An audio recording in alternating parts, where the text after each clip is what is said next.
Selamat datang di Beetle Channel, semoga kita bahagia. Jangan lupa subscribe, like, komen dan share agar channel ini semakin berkembang. Terima kasih. Bab 111 Kerjasama Tiga Pihak, Bagian 2.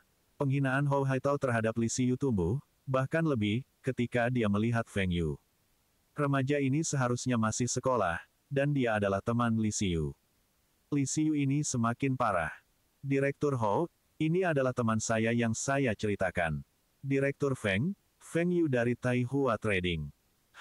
Hou Haitao baru saja mengeluarkan suara dari hidungnya sebagai salam. Dia bahkan tidak mempertimbangkan untuk berdiri untuk menjabat tangan Feng Yu. Dia juga merasa bahwa Feng Yu tidak layak untuk memasuki kantornya. Feng Yu melihat penghinaan Hou Haitao, tapi dia tidak berdaya. Jika dia berada di posisi Hou Haitao dan bertemu dengan seorang remaja, dia mungkin juga akan berperilaku seperti ini. Tapi Feng Yu yakin bahwa dia bisa mengubah perspektif Hou Haitao dalam 1 menit. Li Xiyu ingin mengatakan sesuatu, tetapi Feng Yu menghentikannya dan memberi isyarat kepada Li Xiyu untuk membiarkannya berbicara. Direktur Hou, Anda mungkin belum pernah mendengar tentang Taihua Trading, tetapi Anda seharusnya pernah mendengar tentang penggemar angin dan hujan. Itu milikku. Anda pernah mendengar tentang minyak goreng premium Taihua. Itu juga milikku. Setelah mendengar kata-kata Feng Yu, Hou Haitao menegakkan tubuh dan mulai menganggap serius Feng Yu. Penggemar angin dan hujan adalah keajaiban musim panas lalu. Itu muncul tiba-tiba dan terkenal tidak hanya di kota Bing tetapi juga di seluruh China. Pabrik penerbangan mereka juga telah memesan beberapa lusin kipas angin, dan dia juga membeli 2 untuk rumahnya. Minyak goreng yang dia gunakan sekarang juga adalah minyak goreng premium Taihua. Istrinya hanya mempercayai merek ini, dan meskipun mahal, dia akan tetap membelinya. Oh, Anda adalah Direktur Feng dari Taihua Trading. Xiao Wang, sajikan teh. Hou Haitao berdiri dan menjabat tangan Feng Yu dan memerintahkan sekretarisnya untuk menyajikan teh. Direktur Hou seharusnya sudah menebak tujuan kami bertemu denganmu. Kami di sini untuk berdiskusi dengan Direktur Hou tentang kerjasama, menggunakan teknologi ultrasonik untuk mengembangkan pelembab jenis baru benar. Pelembab di meja Anda juga merupakan produk kami. Hou Haitao melihat alat pelembab udara di mejanya. Ini dibeli oleh kepala kantornya. Setelah pakai humidifier memang lebih nyaman. Kerjasama. Tidak perlu untuk itu. Beritahu saya apa yang ingin Anda produksi dan persyaratannya. Kami hanya akan memproduksinya untuk Anda. Bengkel pabrik penerbangan tidak beroperasi dengan kapasitas penuh. Jika ada pesanan, akan lebih baik jika mereka melakukannya sendiri. Sebelum Feng Yu bisa mengatakan apa-apa, Li Xiyu berkata dengan cemas, Direktur Hou, jadi Anda memiliki jalur produksi untuk pelembab udara. Pabrik saya telah memodifikasi beberapa jalur produksi. Biaya produksinya sedikit. Bisakah pabrik penerbangan Anda melakukan itu? Fokus pabrik Anda sekarang adalah pada mesin pesawat dan fan. Anda masih punya waktu untuk memproduksi pelembab udara. Hou Haitao bersandar ke sofa dan berkata, masalahnya di sini adalah kita memiliki teknologinya. Feng Yu menyela keduanya, Direktur Hou, Direktur Li, saya di sini untuk membahas kerja sama kita dan bukan untuk melihat kalian berdua berkelahi. Kami memiliki tujuan yang sama yaitu menghasilkan uang. Sekarang, pabrik penerbangan memiliki teknologi, pabrik motor memiliki jalur produksi, dan saya memiliki dana dan saluran distribusi penjualan. Saya pikir kita dapat memiliki kerjasama 3 arah untuk mengembangkan dan mengelola pelembab udara baru. Uang yang diperoleh akan dibagi di antara kita bertiga.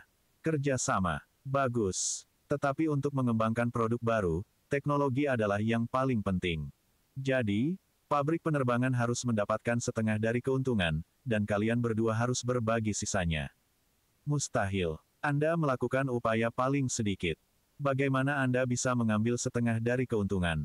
Pabrik saya melakukan semua pekerjaan produksi, jadi saya seharusnya mendapatkan setengah dari keuntungan. Li Xiyu membalas. Feng Yu sakit kepala. Tampaknya dia telah meremehkan selera para pemimpin perusahaan milik negara ini. Keduanya menginginkan setengah dari keuntungan. Feng Yu adalah orang yang keluar dengan dana dan saluran penjualan. Apakah itu berarti dia akan melakukan ini secara gratis? Li Xiyu dan Hou Haitao terus berdebat, tapi Feng Yu menyadari ada yang tidak beres. Mereka berdua saling menatap satu sama lain. Persetan, 2 orang tua ini sedang berakting. Mereka akan bekerja sama untuk mengusir Feng Yu. Direktur Hou, Direktur Li, apakah Anda sudah selesai? Dari apa yang saya lihat, Anda berdua ingin melakukan ini sendirian. Mengapa Anda berdua tidak melakukannya sendiri? Keluarga saya memiliki saham di perusahaan mesin. Mereka juga dapat memproduksi pelembab udara. Untuk teknologi, menurut saya selain Aviation Factory, Technology University juga harus memilikinya. Ada banyak ahli di sana juga. Hai, apa yang kamu katakan, Direktur Feng? Bukankah kita sekarang sedang mendiskusikan kerja sama tiga arah kita? Li Xiu mulai menenangkan segalanya. Benarkah? Ini adalah cara untuk membahas. Anda menginginkan setengah dari keuntungan, dan dia juga menginginkan setengahnya. Lalu saya keluar dengan dana dan saluran penjualan gratis. Mengapa saya tidak memberikan perusahaan saya kepada Anda berdua? Feng Yu melihat kedua rubah licik ini. Lalu apa yang disarankan Direktur Feng? Tanya Hou Haitao. Sementara itu, yang keluar dengan modal harus mengambil bagian terbesar. Selain itu, sayalah yang mendesain tampilan pelembab udara. Posisi pasar, saluran penjualan, merek, dan bahkan ide ini adalah milik saya. Jadi, saya ingin 80% dari keuntungan dan Anda berdua akan berbagi sisanya. Mustahil. Hou Haitao dan Li Xiu berkata bersamaan. Satu pihak mengambil 80% saham dan dua pabrik milik negara berbagi 20% sisanya. Itu konyol. Baiklah, aku akan mundur selangkah. Saya ingin setidaknya 30%, kata Li Xiu. Itu sama bagi saya. Saya ingin 30% juga. Anda akan mendapatkan bagian terbesar, 40%. Apakah baik-baik saja dengan cara ini?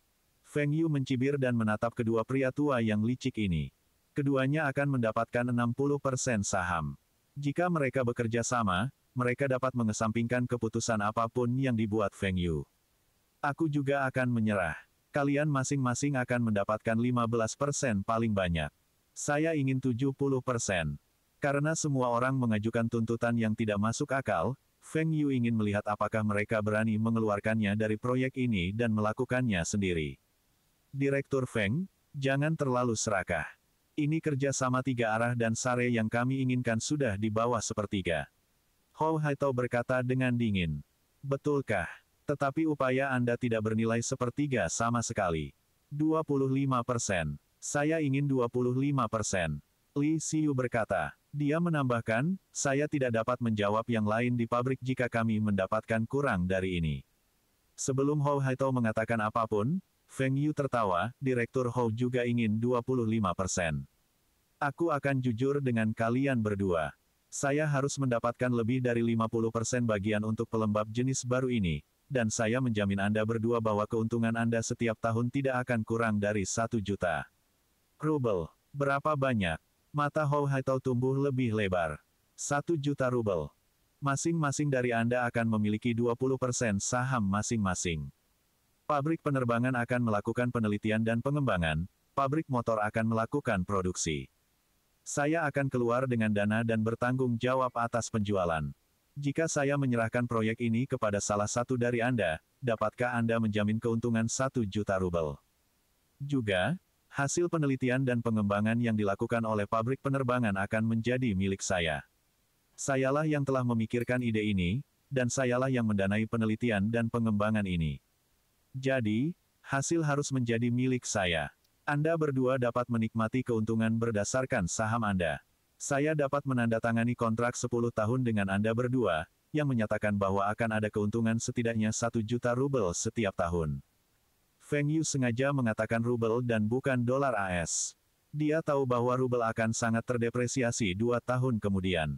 Pada saat itu, nilai rubel bahkan lebih rendah dari yen Jepang. Bahkan jika penjualan pelembab udara ini tidak sebaik yang dia harapkan, dia juga dapat dengan cepat mengambil 2 juta rubel. Kontrak 10 tahun tampak seperti waktu yang lama, tetapi itu juga merupakan batas waktu untuk perlindungan paten. Jika kerja sama tiga arah tidak berhasil, Feng Yu dapat pergi kapan saja dan melakukan ini sendiri. Yang perlu dilakukan Feng Yu hanyalah memberi mereka 1 juta rubel setiap tahun. Bagaimanapun, paten akan ada di tangannya. Li Xiu memandang Hou Haitao dan mengangguk, baik, kami setuju. Bab 112 Pagar. Feng Yu merasa lega ketika kerja sama pelembab udara diselesaikan. Investasi ini bukan jumlah yang signifikan, tetapi pengembaliannya akan tinggi. Investasi pertama hanya 1 juta RMB. Pabrik penerbangan akan meminimalkan mesin getaran ultrasonik menjadi tidak lebih besar dari kepalan tangan. Pabrik motor harus memodifikasi jalur produksi. Mereka hanya memiliki jalur produksi sementara untuk pelembab udara sekarang, dan itu tidak cukup. Harus ada jalur produksi khusus untuk ini. Feng Yu mengatakan bahwa begitu penelitian pabrik penerbangan siap, pabrik motor harus segera memulai produksi. Output tidak boleh lebih rendah dari 50.000 unit per bulan. Pasar kosong, dan ini dianggap monopoli. Namun mereka harus merebut pasar terlebih dahulu. Bahkan di era ini, ramalan Feng Yu setidaknya beberapa ratus ribu unit akan terjual setahun di Cina. Masih ada pasar luar negeri yang lebih besar. Kantor pos baru saja buka, dan ada 2 pelanggan. Salju turun lebat hari ini, dan 2 pria ini pasti memiliki sesuatu yang mendesak. Selamat datang, oh, ini si Qiang. Anda di sini untuk mengirim faks dokumen lagi. Saudara Hui, saya di sini bukan untuk mengirim dokumen melalui faks. Saya di sini untuk membeli sesuatu. Akan mengobrol dengan Anda nanti. Saya akan pergi ke sisi itu. Saudara Hui melihat Li Siqiang berjalan ke sudut, dan matanya terbuka lebar. Li Siqiang ini benar-benar menjadi kaya. Dia akan pergi untuk melihat pagar. Pagar ini biaya beberapa ribu RMB sepotong.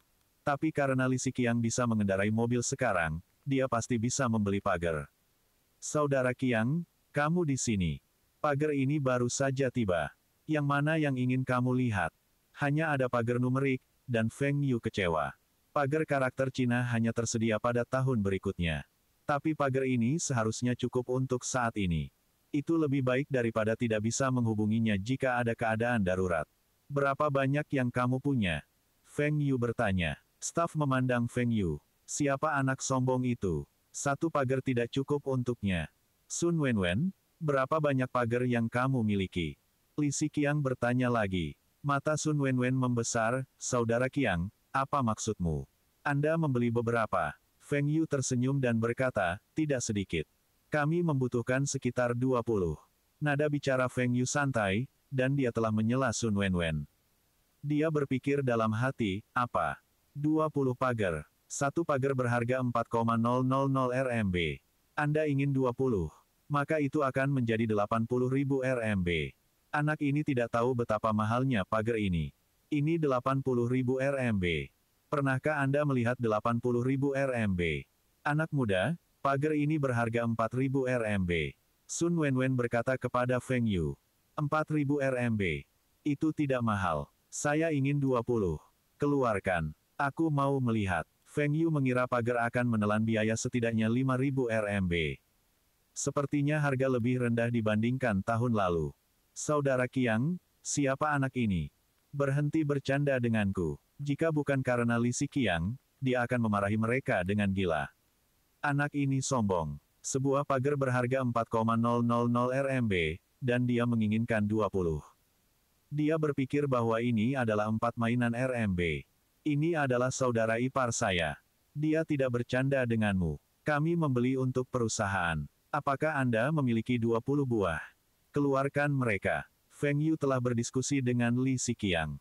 Wu Zigang dan staf lainnya harus sering bepergian dan selalu tidak dapat dihubungi. Bagaimana jika ada keadaan darurat? Feng Yu mengatakan bahwa kerugian yang disebabkan oleh tidak dapat dihubungi akan lebih tinggi dari beberapa ribu RMB yang sangat sedikit ini.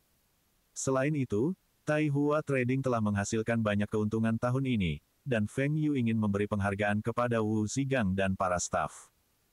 Itu sebabnya Li Siqiang ide ini. Li Siqiang juga lebih murah hati sekarang.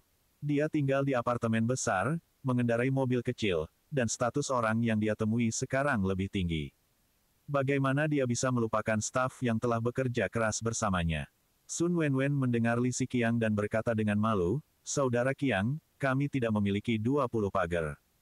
Kami hanya memiliki 16 unit.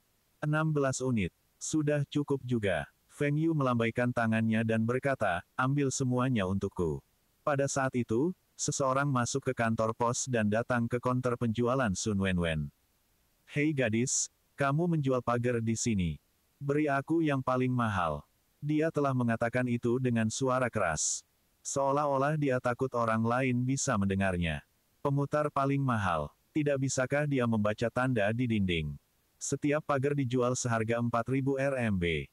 Feng Yu berbalik untuk melihat pria itu. Pria itu mengenakan mantel dan topi bowler.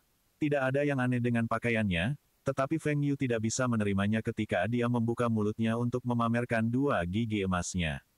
Oh, itu pagar. Biar kulihat. Pria bergigi emas itu mengulurkan tangannya untuk mengambil pagar dari Feng Yu.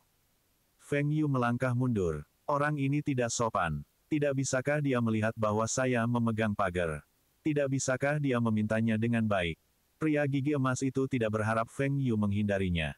Dia menggeram, dari mana anak ini berasal? Nyah, hal ini mahal. Bisakah keluarga Anda membayarnya jika Anda melanggarnya? Setelah dia mengatakan itu, dia mencoba merebut pagar dari Feng Yu lagi. Apakah kami mampu membayarnya? Itu masalah kami. Ini tak ada kaitannya dengan Anda. Feng Yu tidak bisa diganggu oleh tipe orang seperti ini. Dia menoleh ke Sun Wenwen dan berkata, "Oke. Pagar ini baik-baik saja. Kamu pikir kamu sedang berbicara dengan siapa? Hei, Pramuniaga, saya ingin pagar itu. Bawa itu." Pria bergigi emas itu berteriak pada Sun Wenwen. "Pramuniagawati." Sun Wenwen memutar matanya dan berkata kepada pria bergigi emas, "Maaf tuan, ini sudah terjual. Kalau begitu ambilkan aku yang lain. Cepat." Bodoh. Pria bergigi emas itu berkata dengan tidak sabar. Dia telah membuat 30.000 RMB dari bisnisnya tahun ini. Jika dia memiliki pagar yang dijepitkan di ikat pinggangnya, maka bahkan jika gadis cantik dari desa itu tidak ingin menikah dengannya, orang tuanya juga akan memaksanya untuk menikah dengannya. "Maaf, tidak ada lagi pagar." Sun Wenwen menjawab. "Gadis kecil, kamu memperlakukanku seperti orang bodoh. Ada begitu banyak pagar di konter Anda, dan Anda mengatakan tidak ada lagi. Mana manajernya? Ajak dia keluar. Saya ingin bertanya padanya. Bagaimana dia melatihmu?" Pria gigi emas berteriak dengan marah. Li Siqiang tidak tahan lagi dan berkata, "Tuan, pagar ini semuanya dijual. Tidak ada gunanya bahkan jika Anda mencari manajer. Jika Anda punya waktu untuk berteriak di sini, mengapa tidak pergi ke kantor pos lain? Juga, lebih baik bagi Anda untuk tidak berbicara terlalu keras di depan umum. Itu hanya menunjukkan betapa tidak berbudayanya Anda. Siapa yang kamu sebut tidak berbudaya? Saya di sini untuk membeli barang-barang dan pernahkah Anda mendengar pepatah, pelanggan adalah dewa?" Pria gigi emas berkata dan mencoba mendorong Li Siqiang. Li Siqiang menyingkir dan meraih pergelangan tangan pria bergigi emas itu dengan tangan kanannya dan memutarnya dengan keras. Pria gigi emas itu segera berlutut di tanah. Li Siqiang berada di militer selama 3 tahun, dan itu adalah hal yang mudah baginya untuk menangani preman seperti dia. "Ah, kamu berani memukulku. Membantu. Seseorang memukulku. Manajer kantor pos datang berlari, apa yang terjadi? Xiao Li, biarkan dia pergi dulu." Li Siqiang melepaskan cengkeramannya, tetapi pria gigi emas itu tetap di tanah. Orang ini mengira dia punya sedikit uang dan mencoba membuat masalah di sini. Dia bahkan memarahi Sun Wenwen barusan. Sun Wenwen juga menambahkan, "Manajer, dia mencoba membuat masalah di sini. Saya mengatakan kepadanya bahwa pagar terjual habis, tetapi dia memaksa saya untuk menjual satu kepadanya. Saya bukan pesulap, dan saya tidak bisa membuat satu pagar muncul di udara tipis. Habis terjual. Bukankah stok baru-baru tiba minggu ini?" Manajer bertanya. "Betul sekali. Dia melakukannya dengan sengaja. Anda adalah manajernya, bukan? Orang ini harus dipecat." Pria bergigi emas itu berdiri dan mulai berteriak. Dia merasa bahwa manajer ada di pihaknya. Tiba-tiba, Feng Yu berkata dengan acuh tak acuh, "Itu memang terjual habis. Hanya 5 menit yang lalu, saya telah membeli semua pagar." Menggertak. Anda dapat terus menggertak. Anda punya uang untuk membeli semua pagar di sini. Pria bergigi emas itu berteriak. Feng Yu membuka tasnya, yang diletakkan di atas meja, dan mengeluarkan uang darinya. Gajinya semuanya dalam 100 uang kertas RMB yang digulung menjadi bundel. 1 bundel, 2 bundel, 6 bundel, 7 bundel, 8 bundel. Feng Yu mengetuk uang itu, ada 80.000 RMB di sini. Satu pagar dijual seharga 4,000 RMB, 16 pagar akan berharga 64,000 RMB. Biaya jaringan 800 RMB untuk pagar. Apakah uang ini cukup? Catatan penulis, pagar karakter Cina diperkenalkan pada tahun 1990 oleh Inspur dan Motorola bersama-sama. Perusahaan burung Ningbo China memperkenalkan pagar yang diproduksi di dalam negeri pada tahun 1993. Pada saat itu, ada telepon seluler. Tapi waktu bicara hanya sekitar 30 menit. Bersambung, terima kasih telah menyaksikan dan mendukung channel ini.